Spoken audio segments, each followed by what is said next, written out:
Hi, good morning everybody. Good night of Shabbos. Parshas Shoftim, we learn about the laws of the king.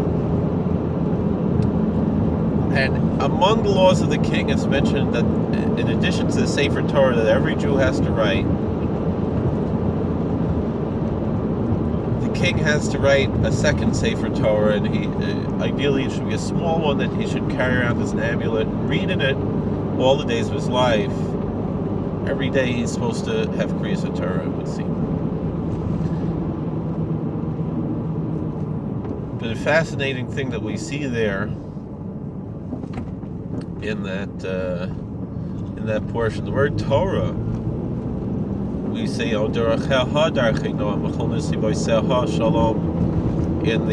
feminine aspect, the feminine tense in Hebrew. Most languages other than English are gendered.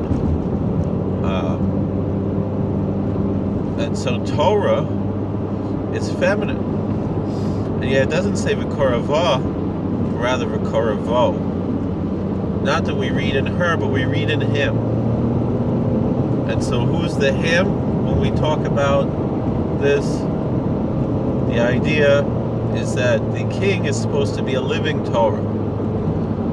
That when you look at the king, you're supposed to see the Torah in the king. And so that could be homiletically what's being said here. Obviously, the plain meaning is that the king has to read the Torah every day, but that reading has to be not just reading a book, it has to be a transformative experience. V'koravo, and read it in him.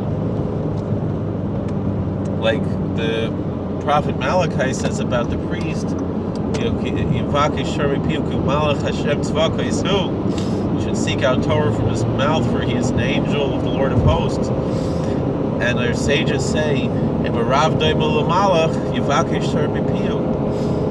if the master resembles an angel, you should seek out Torah teaching from his mouth.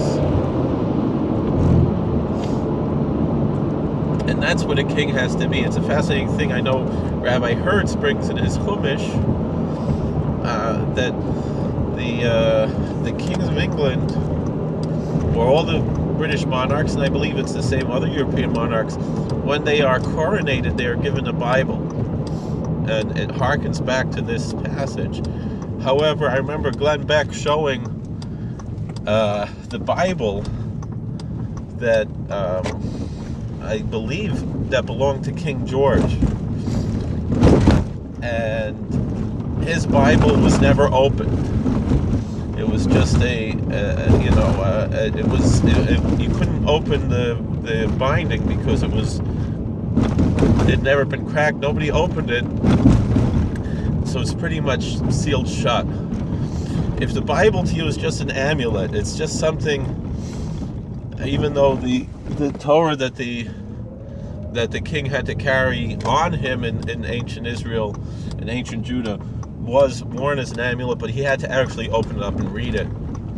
If it's just something that you have as a souvenir, there's no purpose in that. The Torah has to be something that we have in our life, and it transforms us, and not just for the king, but it's an example for all of us. God bless you.